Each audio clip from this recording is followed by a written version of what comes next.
All right, let's dive right in. Today, we're going to explore what is, without a doubt, one of the most pivotal announcements in all of history, pulling straight from the source material. I mean, think about it. This is a story with a young woman, a messenger from, well, beyond our world, and a promise that was literally going to change everything. So I want you to just imagine for a second, hearing these words spoken directly to you. Do not be afraid. You have found favor with God.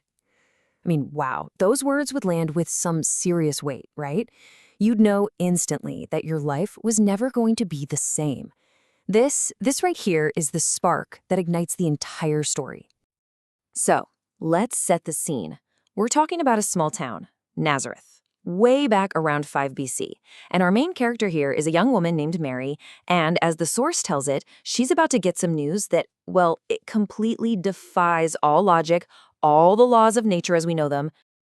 And here it is, the core of the message. It's not just one thing, it's this cascade of promises, and each one is more mind-blowing than the last. You will have a son. You're going to call him Jesus. He's going to be great. He'll be called the Son of the Most High. And his kingdom, it will never end. I mean, just let that sink in.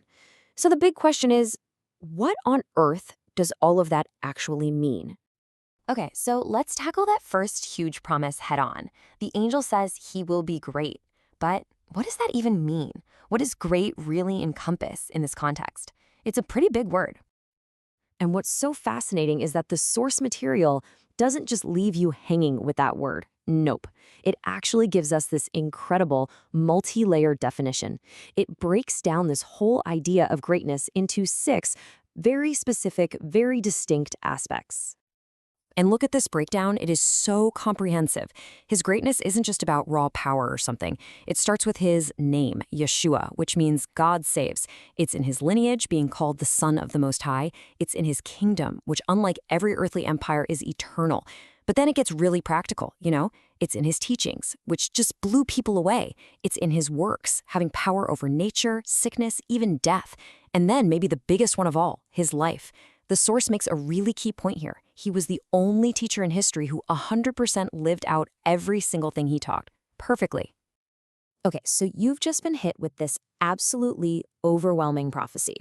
How do you even begin to respond to that, especially as a young woman and not time and place?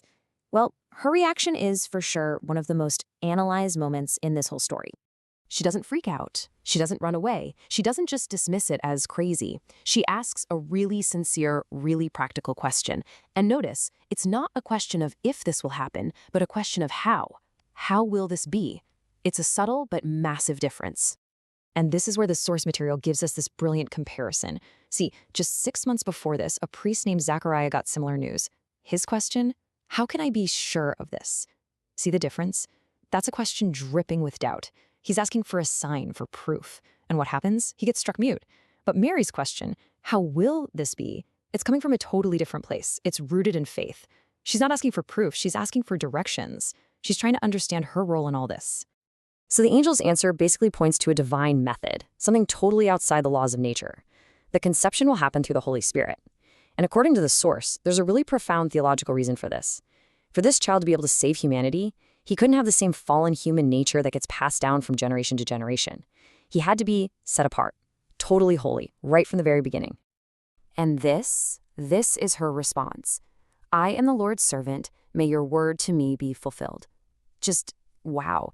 It's a statement of complete surrender, of total trust. It's a simple but incredibly profound yes to a plan that, let's be real, she could not possibly fully understand at that moment. And we absolutely cannot forget the real-world stakes here. Her yes wasn't just some spiritual thing. It was an act of almost unbelievable courage. Back then, under Jewish law, an unwed pregnancy could be a death sentence, stoning.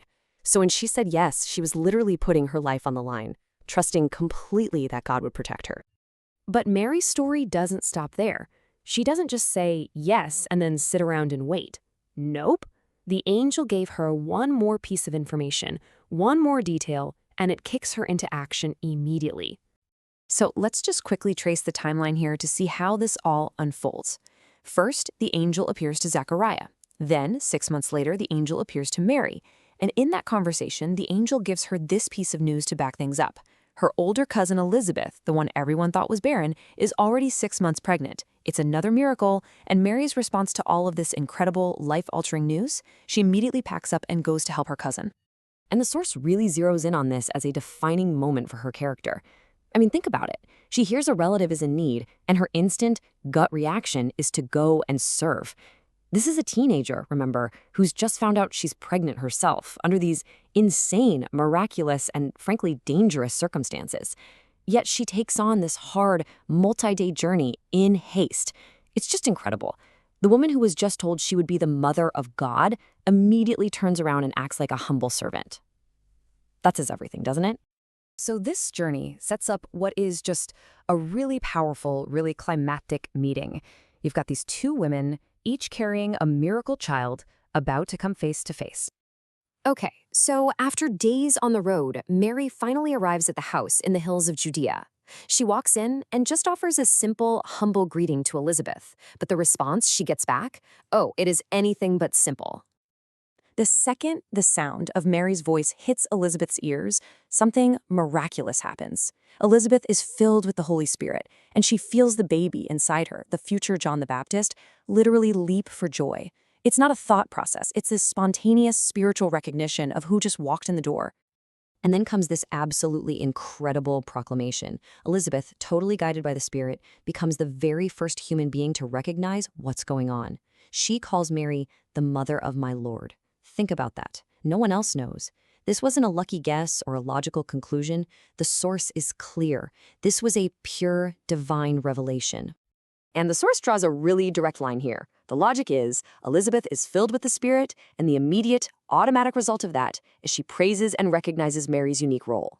It's presented almost like a model, suggesting that when you have that Spirit-filled perspective, you naturally get it. You understand and honor her crucial place in the whole story.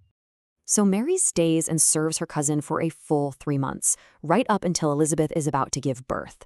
But then, and this is such a key detail from the source, she leaves just before the baby arrives. And you have to ask why. Well, it's seen as this final, beautiful act of humility. She left to avoid the crowds, to duck out of the spotlight, to skip all the praise and attention that was for sure going to come with the birth of this miracle baby. All right, so when you put all these pieces together, what's the big takeaway? What's the central theme the source really wants us to grasp from this whole incredible sequence of events? Really, it all boils down to this. Mary's story, as the source interprets it, is just a masterclass in quiet trust and hidden service. Think about it.